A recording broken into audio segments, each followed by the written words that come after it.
Hello, my name is Jerome Cabine.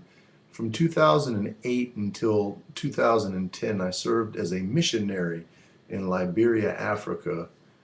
And because of my experiences there, I wrote a book named Memoirs of a Reluctant Servant, 2 Years of Triumph and Sorrow in Liberia, Africa.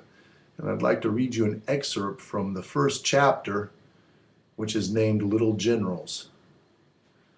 I asked our friend in the Oakland A's hat about his name, Little General. He said, "My man, we had guns, drugs, sex, and death all before we turned 16. The first time I killed somebody, one of my officers said I carried my rifle like a little general, and the name stuck. But for true, we were all little generals." Throughout the civil conflicts that plagued Liberia, the children, some as young as 8, were seen as an expendable commodity. The now deposed President Charles Taylor had used thousands of children during his invasion of Liberia in 1989 and again in its defense as rebels closed in around him in 2003. Sadly, the use of child soldiers wasn't relegated only to Taylor's army. Rebel factions that roamed the hills and grasslands of Liberia were inundated with child soldiers. Liberia had become a killing field, and children were doing the killing. Some of those child soldiers now stood directly in front of me, filthy and forlorn.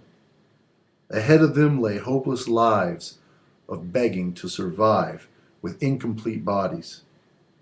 It made me wonder if their survival had been a blessing or a curse.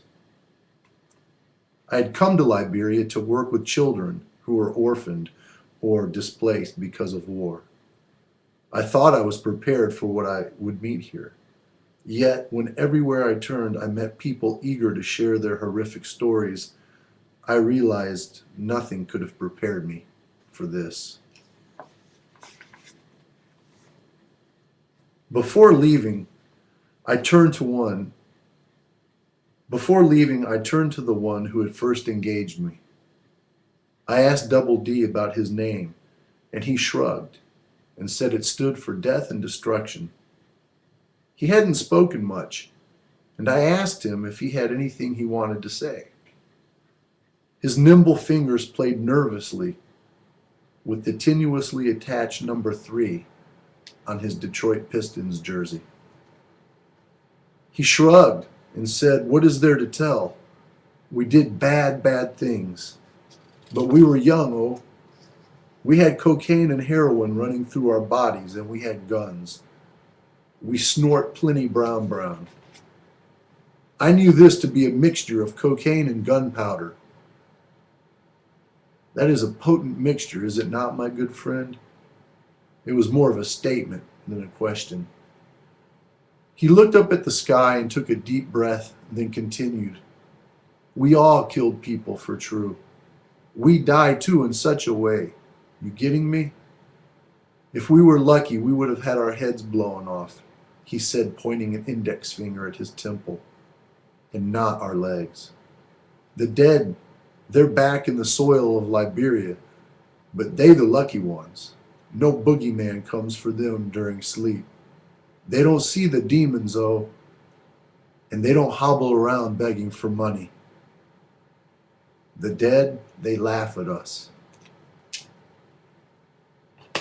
This chapter was written after an encounter I had with 5 young men on Randall Street in downtown Monrovia in November of 2008. At the time, they were in their 20s and 30s, but every one of them had been a child soldier during the Second Civil War in Liberia, which ended in 2003.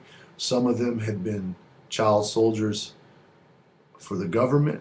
Some of them had been captured and taken from their villages and towns by marauding and roaming rebel groups that inundated all parts of Liberia.